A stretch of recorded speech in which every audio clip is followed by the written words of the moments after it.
हवेली का रहस्य। केरल के एक हरे भरे गांव में एक विशाल हवेली खड़ी थी जो वर्षों से जर्जर हो चुकी थी। यह हवेली अमरावती नामक गांव में स्थित थी, जिसे एक समय में राजा रानी का निवास स्थान कहा जाता था।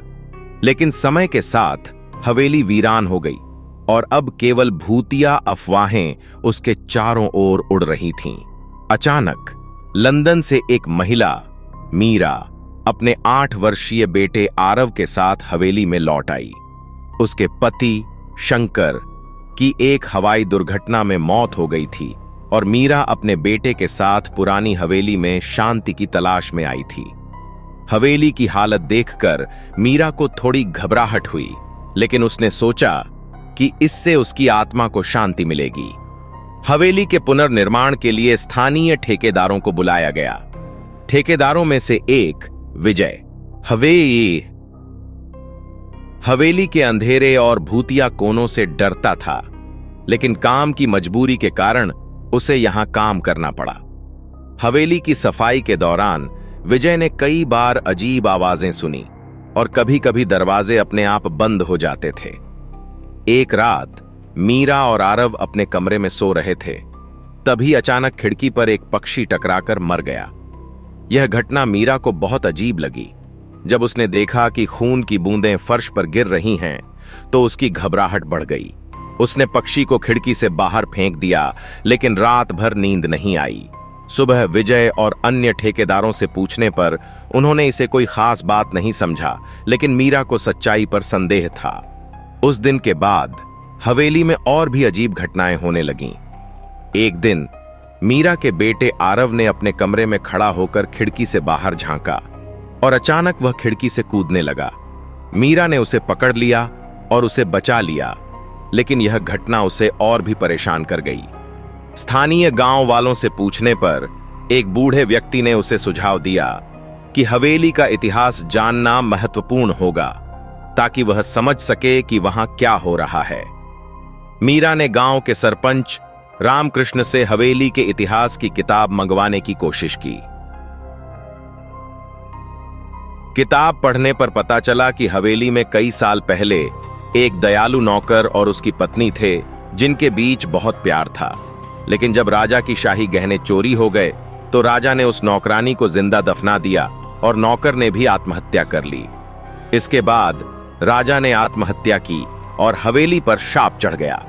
यह जानकर मीरा और आरव ने हवेली से निकलने का फैसला किया, लेकिन रास्ते में मीरा की कार का एक्सीडेंट हो गया और उनकी कार पलट गई। मीरा और आरव को कोई गंभीर चोटें नहीं आईं, लेकिन वे अब भी हवेली के भूतिया रहस्यों से पीछा नहीं छुड़ा पाए थे। रात को मीरा और आरव सुनसान सड़क पर भागने लगे। तभी एक कार उनके पास आती है और मीरा कार को रोकने के लिए सड़क पर खड़ी हो जाती है। कार में एक पुलिस अधिकारी अनिल होता है।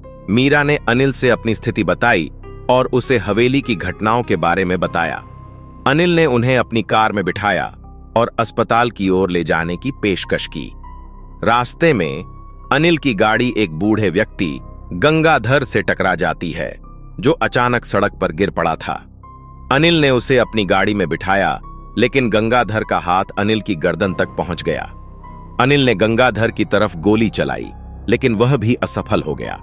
यह साफ हो गया कि गंगाधर एक भूत था और अब हवेली के भूतिया ताकतों के खिलाफ लड़ाई का समय था। अनिल और मीरा ने तुरंत गाड़ी से बाहर निकलने की कोशिश की और सड़क पर भागने लगे। उन्हें दूर से एयरपोर्ट की रोशनी दिखाई दी।